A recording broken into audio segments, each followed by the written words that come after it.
आशिका ने की खुद को ख़त्म करने की कोशिश। रजत और सभी ने मिलकर बचाई आशिका की जान। अर्श गुजराल ने दिया आशिका को बहुत बड़ा धोखा। आशिका ने मांगी हाथ जोड़कर रजत और सभी से माफ़ी। जी हाँ दोस्तों, सीरियल गुम है किसी के प्यार में के आने वाले एपिसोड बहुत ही अरे कमाल के और धमाकेदार होने वाले हैं, क्योंकि आने वाले एपिसोड में आप सभी देखेंगे कि दिल्ली से वापस लौट के आने के बाद जहां एक तरफ रजत सभी और अपने घर वालों को लेकर बहुत ही ज़्यादा टेंशन में होता है, तो वहीं दूसरी तरफ आशिका का एक एक पल काटना मुश्किल हो जाता है, क्योंकि दिन पर दिन उसके मन में चल रहे सभी और रजत के प्रति जो जलन होती है वो बढ़ती ही जाती है। और इस वजह से कहीं न कहीं वो बहुत ही ज़्यादा परेशान होने लगती है और फिर गुस्से में आकर वो बार बार अर्श गुजराल को इस बात के लिए जोर देने लगती है कि वो उससे यानी कि आशिका से शादी कर ले। लेकिन हमेशा की तरह बार बार अर्श गुजराल आशिका से शादी करने से बचने की कोशिश करने में लगा रहता है,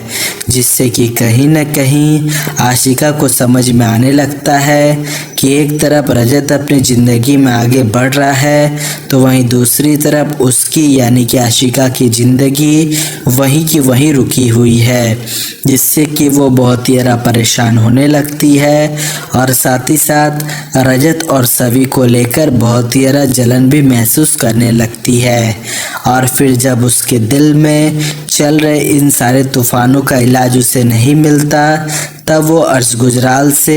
एक जोरदार झगड़ा कर लेती है और उससे कहती है कि तुम मुझे अभी बता दो कि तुम्हें मुझसे शादी करनी है या फिर नहीं करनी है, वरना मैं कुछ ऐसा कर लूँगी जिससे कि बाद में तुम बहुत ज़्यादा पछताओगे। जिससे कि अर्श गुजराल को आशिका के ऊपर बहुत ही ज़्यादा गुस्सा आ जाता है और वो आशिका को बहुत ही ज़्यादा खरी खोटी सुनाने लगता है और कहता है कि जो मैं तुमसे शादी नहीं करूँगा, बताओ तुम क्या कर लोगी। जिस पर आशिका अर्श गुजराल से कहती है कि मैं तुम्हें बर्बाद करके रख दूंगी, तुम्हें समझ में भी नहीं आएगा कि आखिर में तुम्हारे साथ क्या हुआ। और ऐसा कहकर आशिका गुस्से में घर से बाहर चली जाती है और फिर उसके बाद उसे कुछ भी समझ में नहीं आता कि अब वो क्या करे। इसके बाद फिर वो गुस्से में आकर अपने आप को ख़त्म कर लेने की कोशिश करती है। जी हाँ दोस्तों, वो रास्ते में चल रहे गाड़ी के सामने जाकर खड़ी हो जाती है, जिससे कि उसका एक ज़बरदस्त एक्सीडेंट हो जाता है। जिसके बाद फिर आसपास के लोग आशिका को उठाकर अस्पताल लेकर जाते हैं, जहाँ पर डॉक्टर उसका इलाज करते हैं और फिर उसके फ़ोन से रजत का फ़ोन निकालकर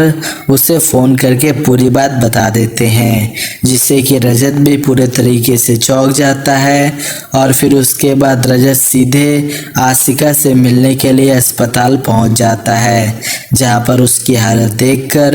रजत को बहुत ही ज़्यादा बुरा लगता है। जिसके बाद फिर वो डॉक्टर और नर्स से पूछता है कि आशिका के घर से उसे यहाँ देखने के लिए कौन कौन आया है, जिस पर वो सभी बताते हैं कि आशिका को देखने के लिए कोई भी नहीं आया है, बल्कि वो यानी कि रजत ही पहला इंसान है जो कि आशिका को देख रहा है, यहाँ पर आया है। जिसके बाद फिर रजत को उस अर्श गुजराल के ऊपर बहुत ही ज़्यादा गुस्सा आता है और वो तुरंत अर्श गुजराल को फ़ोन लगाकर सारी बात बताता है, जिससे कि अर्श गुजराल भी